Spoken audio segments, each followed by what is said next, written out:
ఇది వాళ్ళందరూ వాడుకుంటే వాళ్ళకి కూడా బెనిఫిట్ అవుతుంది కోరుకుంటున్నాం. కేంద్రంలోని బీజేపీ ప్రభుత్వం కార్మిక కర్షక ప్రజా వ్యతిరేక విధానాలకు పాల్పడుతుందని ఏఐటీసీ రాష్ట్ర ప్రధాన కార్యదర్శి బాలరాజు తెలిపారు. శనివారం ఆదిలాబాద్ పట్టణంలోని యాదవ సంఘ భవనంలో నిర్వహించిన జిల్లా సదస్సుకు ఆయన ముఖ్య అతిథిగా విచ్చేశారు. కార్మికులు ఎన్నో పోరాటాలు చేసి సాధించుకున్న 44 కార్మిక చట్టాల్లో 29 చట్టాలను రద్దు చేసి మిగతా వాటిని 4 కోడ్లుగా విభజించి కార్మికుల పొట్ట కొడుతుందని విమర్శించారు. ఈ లేబర్ కోడ్లు పెట్టుబడిదారులకు కార్పొరేట్లకు అనుకూలంగా ఉండి కార్మిక లోకానికి అన్యాయం చేసే విధంగా ఉన్నాయన్నారు. వెంటనే ఈ లేబర్ కోడ్లను రద్దు చేసి కార్మికులకు న్యాయం చేయాలని డిమాండ్ చేశారు.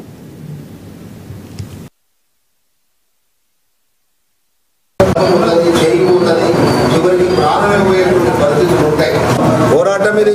కార్మికులు తప్పనిసరిగా పోరాటాల ద్వారా ఉద్యమాల ద్వారా సాధించుకున్నటువంటి చట్టాలను కాపాడుకుంటామని మోడీ గారు చేస్తాం. ఈ ప్రభుత్వాన్ని మరి నిర్బంధంగా తప్పనిసరి పరిస్థితుల్లో ఆపడం అనేది జరుగుతుంది. లేదంటే మరి ఉద్యమాలు చేస్తామని చెప్పి కేంద్ర ప్రభుత్వానికి హెచ్చరిక చేస్తున్నాం. సదస్సు జరుగుతున్నాము. ఈ సదస్సులో ఇవన్నిటి విషయాల మీద మనం మాట్లాడే రాష్ట్ర కార్యదర్శి విలాస్ గారు, అదేవిధంగా జిల్లా సెక్రటరీ పాల్గొంటున్నటువంటి సోదరిమణులకు ఏఐటీసీ తెలంగాణ రాష్ట్ర సమితి తరఫున సదస్సు జరపడానికి ప్రధాన కారణం మన పెద్దలు, మన తండ్రులు, మన తాతలు అనేక పోరాటాలు ఉద్యమాలు చేసి వచ్చినటువంటి చట్టాలు. ఆ చట్టాలన్నీ కూడా చూస్తే మరుగుంచి సాధించుకున్నటువంటి చట్టాలు.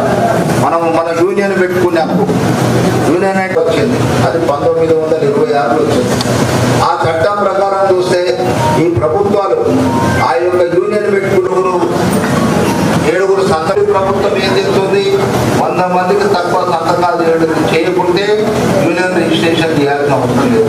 మనం ఒప్పుకుంటే యూనియన్ పెట్టాలనే పద్ధతి కరెక్ట్. వారికి ఉన్నటువంటి హక్కుల్ని రద్దు చేసేందుకోసం మోడీ గారు ఈ యొక్క 4 కోడ్లను తెచ్చాడు.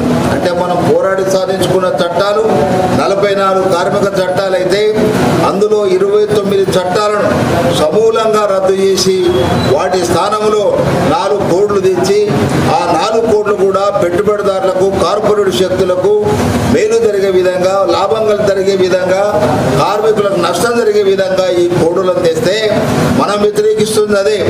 దేశానికి స్వతంత్రం వచ్చిన ఈ యొక్క 75 సంవత్సరాల తర్వాత కూడా కార్మిక వర్గం ఈరోజు దోపిడికి, అన్యాయాలకు గురవుతున్న సందర్భంలో ఉన్నటువంటి కనీస కార్మిక చట్టాలను కూడా రద్దు చేయడం కుదరదని చెప్పేసి ఇప్పటికే ఈ దేశంలో 27 సార్లు సమ్మెలు చేసినాం.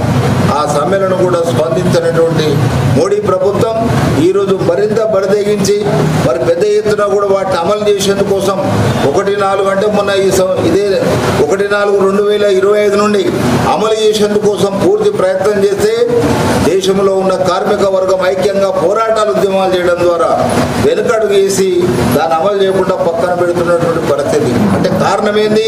పోరాటాలకు భయపడుతున్నాడు. ఒక పక్క పెట్టుబడిదారులకు, కార్పొరేట్ శక్తులకు భయపడుతున్నాడు. అమలు చేయకపోతే వాళ్ళతోని ఇక్కడ కార్మిక వర్గమేమో సమ్మెలు చేస్తున్నారనేటువంటి ఉద్దేశంతో మోడీ గారు పని చేస్తున్నారు. తప్పనిసరి పరిస్థితుల్లో ఈ దేశంలో కార్మిక వర్గం చైతన్యవంతమైంది. పోరాటాలు, ఉద్యమాల ద్వారా సాధించుకున్న కార్మిక చట్టాలను కాపాడుకోవాలని చెప్పి మనం ప్రయత్నం చేస్తున్నాం. అదేవిధంగా ఒక పక్క రాజ్యాంగం, డాక్టర్ బిఆర్ అంబేద్కర్ గారు రాసినటువంటి రాజ్యాంగంలో మరి క్లియర్గా రాసిండు, కనీస వేతనాలను అమలు చేయాలి, ప్రావిడెంట్ ఫండ్, ఈఎస్ఐ చట్టాలను అమలు చేయాలి అని అంబేద్కర్ గారు రాసినటువంటి దాన్ని కూడా, రాజ్యాంగాన్ని కూడా ఈరోజు పక్కన పెడుతున్నటువంటి పరిస్థితులు చూస్తే మోడీ ప్రభుత్వం ఈ యొక్క ప్రజా వ్యతిరేక ప్రభుత్వం, కార్మిక వ్యతిరేక ప్రభుత్వం, అదేవిధంగా రైతు వ్యతిరేక ప్రభుత్వంగా భావించాలి.